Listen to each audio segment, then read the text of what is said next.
Hello YouTube family, ફરી એકવાર સ્વાગત છે તમારો અમારા નવા બ્લોગમાં. તો આજે અમે આવી ગયા છીએ અમારા વર્ષો જૂનું કામનાથ મહાદેવના મંદિરે, જે તમને અહીંના મોટા મહાદેવની મૂર્તિ પણ જોવા મળશે. અને જે મારી પાછળ જોવો છો કે તેના ભવ્ય વ્યૂઝ છે, ત્યાં ફોટોશૂટ થાય તેવી પણ જગ્યાઓ અદ્ભુત છે. અને શાંતિપૂર્વક તમે તમારા પરિવારને લઈને આખો દિવસ તમે રહી શકો તેવી જગ્યાઓ પણ છે. તો આ જે દેખાય છે આ છે આખું કામનાથ મહાદેવ મંદિર. અને આ જે લીલું જે દેખાય છે તે આખી નદી છે, પણ નદીની ઉપર જે એનું વૃક્ષ છે, ગાંડી વેલ તરીકે ઓળખાય છે અમારા શહેરનું, તેની માથે આખું છવાયેલું છે, પણ એની નીચે નકરું પાણી જ છે. અને કામનાથ મહાદેવ ઠેઠ મંદિર અહીંથી ઠેઠ ચાલુ થાય છે તે વાં ઠેઠ સુધી છે. અને આ નદીના તટ કિનારે પાસે આવેલું છે. અને સામે દેખાય છે એક મોટી જબર ભોળાનાથની મંદિરની મૂર્તિ. આપણે તો ત્યાં જાશું અને આગળના વિડીયોમાં તમને ત્યાં ફોટોશૂટ થાય તેવી જગ્યાઓ અને ભવ્ય મોટા મહાદેવના મંદિરના દર્શન કરાવું છું. પ્લસમાં દેવી દેવતાઓના નાના મોટા જે મંદિરો છે તે પણ બતાવશું. અમારા વિડીયોમાં લાસ્ટ સુધી બનેલા રહેજો. અને નવા હોય તો અમારી ચેનલને સબસ્ક્રાઈબ જરૂર કરજો. તો ચાલો હવે આપણે આગળ વધીએ.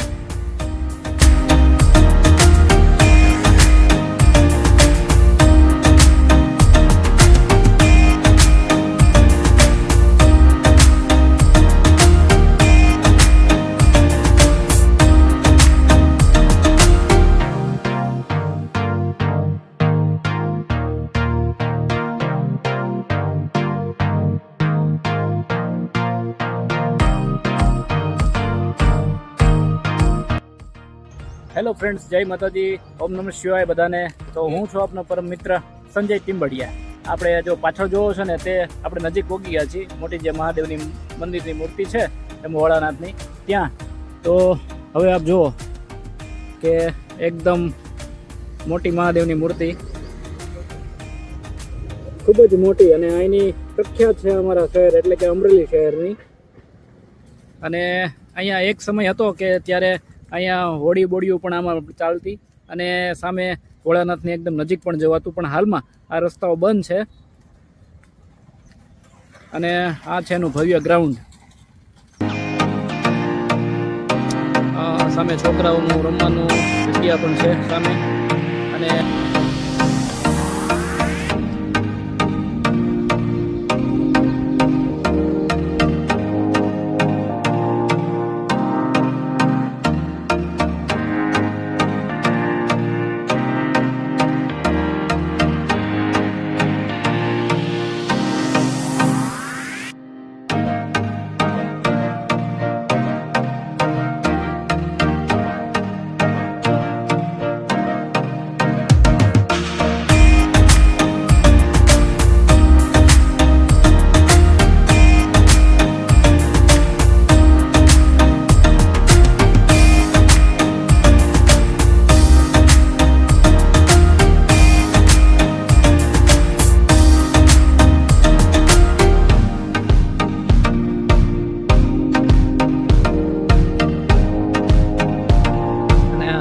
થાય છે આપણા બધા હવન.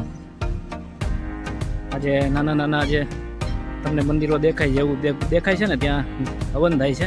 અને સામે છે પણ એક નાનું ભોળાનાથનું મંદિર.